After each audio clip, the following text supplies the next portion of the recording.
Hiçbiriyle konuşurken kendini tuhaf bir şekilde yorgun hissettin mi? Fiziksel değil, zihinsel bir yorgunluk. Konuşma bitiyor ama içinde bir ağırlık kalıyor. Sanki kendini tam anlatamamışsın gibi. Sanki cümlelerin bir yere çarpıp geri dönmüş gibi. Ve en garip olanı şu, başta ne anlatmak istediğini unutuyorsun. Konu kayıyor. Ama nasıl kaydığını fark etmiyorsun. Çoğu insan bunu iletişim problemi sanır. Kimisi karakterimiz uymuyor der. Ama gerçek daha derin. Çünkü bazı insanlar için iletişim bir bağ kurma aracı değildir. Bir kalkandır.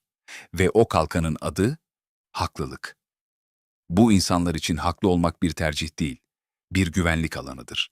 Çünkü içlerinde sessiz bir korku vardır. Yanlış olursam ne olur? Ve bu sorunun cevabı onların zihninde nettir. Değerim azalır. Kontrolü kaybederim. Zayıf görünürüm. Bu yüzden tartışma başladığı anda artık iki kişi konuşmaz. Bir kişi konuşur. Diğeri kendini savunur. Bu videoda kendini hep haklı gören insanların görünmeyen ama etkisi çok güçlü olan 7 davranışını açıyoruz. Ama daha önemlisi şu, bu sadece onlar değil. Bazı anlarda sen de aynı mekanizmayı çalıştırıyor olabilirsin. Ve bunu fark etmediğin sürece aynı döngü farklı insanlarla tekrar eder. Hazırsan başlayalım. Çünkü ilk davranış her şeyin temelini atıyor. Birinci, tartışmayı gerçeği bulmak için değil, kimliğini korumak için kullanır. Bu insanlar tartışmaya hakikati bulmak için girmez. Bu sadece görünen yüzüdür.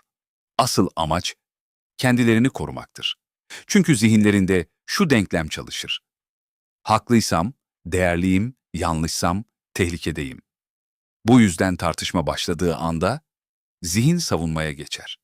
Sen bir şey söylersin, o söylediğini değerlendirmez. Önce şunu sorar. Bu bana karşı mı? Eğer öyleyse artık tartışma fikirler arasında değildir. Kimlikler arasındadır. Bu yüzden bazı insanlarla tartışırken şunu hissedersin. Ne söylersen söyle, hiçbir şey değişmiyor. Çünkü mesele bilgi değil. Mesele varlık. İkinci, seni anlamak için değil, açığını bulmak için dinler. Sen konuşurken o seni dinliyormuş gibi görünür. Başını sallar, göz teması kurar. Ama içeride farklı bir süreç işler. Burada neyi yanlış söyledi? Bunu nasıl çürütürüm? Buradan nasıl çıkış yaparım? Bu yüzden konuşma bir süre sonra doğal akışını kaybeder. Sen anlatırken bir anda kesilirsin. Hayır orası öyle değil. Ama bak şöyle, sen olayı yanlış anladın. Ve o anda fark edersin. Artık anlatmıyorsun. Kendini savunuyorsun. Bu durum uzun vadede şuna dönüşür. Sen kendini otomatik filtrelemeye başlarsın. Daha az risk alırsın. Daha az açık olursun. Daha az gerçek olursun. Çünkü her açıklık karşı tarafta bir açık olarak kullanılır.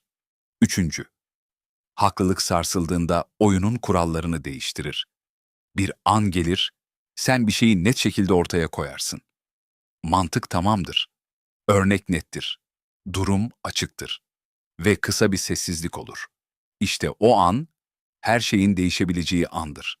Ama çoğu zaman değişmez. Çünkü zihin bunu tehdit olarak algılar. Ve anında devreye girer. Konu o değil. Asıl mesele şu. Sen bunu hep yapıyorsun. Bir anda zemin kayar. Ve sen fark etmeden yeni bir tartışmanın içinde bulursun kendini. Bu davranışın en tehlikeli tarafı şu. Dışarıdan bakınca tartışma devam ediyor gibi görünür. Ama aslında gerçek çoktan terk edilmiştir. Ve bu seni zihinsel olarak yorar. Çünkü sürekli hareket eden bir hedefi vuramazsın. Dördüncü duygularını mantıkla geçersiz kılar. Sen bir şey hissedersin. Bu hissi anlatırsın ve karşılığında mantıklı bir cevap alırsın. Ama o mantık senin duygunu yok sayar. Buna bu kadar alınmaz. Bu senin kafanda büyüyor. Yanlış yorumluyorsun. Bu cümleler küçük görünür. Ama içerdiği mesaj büyüktür. Senin hissettiğin şey geçerli değil. Ve insan için en zor şeylerden biri, kendi yaşadığını kanıtlamaya çalışmaktır.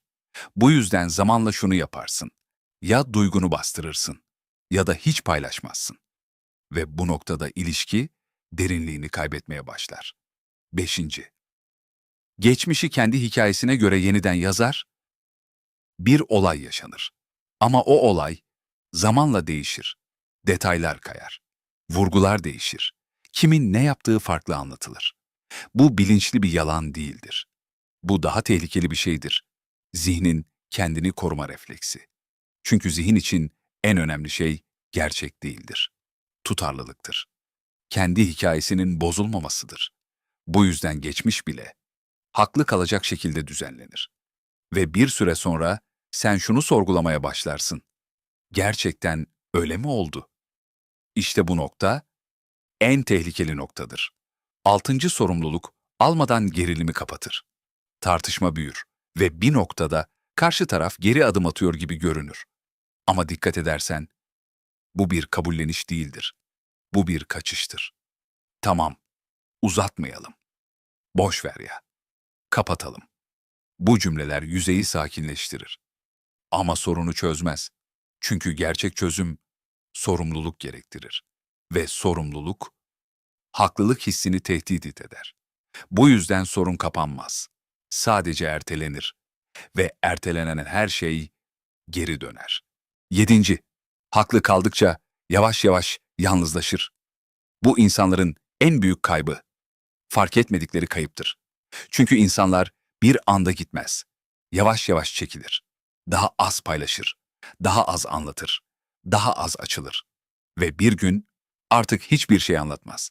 İşte o noktada haklılık hala vardır. Ama bağ yoktur. Ve en ironik olan şu, bu insanlar genelde şöyle düşünür. Kimse beni anlamıyor. Ama gerçek şudur. Kimse artık anlatmıyordur. Bu insanlar neden böyle? Çünkü bu bir karakter kusuru değil, bir öğrenme. Geçmişte yanlış olmak utançla eşleşmiş olabilir. Hata yapmak cezalandırılmış olabilir. Değer görmek başarıya bağlanmış olabilir. Ve zihin şunu öğrenir, yanlış olmamalıyım. Ama bu sistemin ağır bir bedeli vardır. İnsan öğrenemez, gelişemez, derinleşemez. Çünkü gelişim yanlış yapabilme cesareti ister. Şimdi kendine dürüst ol. Bu videoyu izlerken sadece birini mi düşündün? Yoksa bazı anlarda kendini de mi gördün? Çünkü bu döngünün en tehlikeli hali şu, içinde olmak. Ama farkında olmamak. Fark ettiğin an rahatsızlık başlar. Ama aynı anda bir kapı açılır. Çünkü artık seçebilirsin. Her zaman haklı olmayı mı? Yoksa gerçekten görmeyi mi? Ve gerçek şu, her zaman haklı olan biri güçlü değildir. Ama gerektiğinde yanlış olabilen biri gerçekten özgürdür.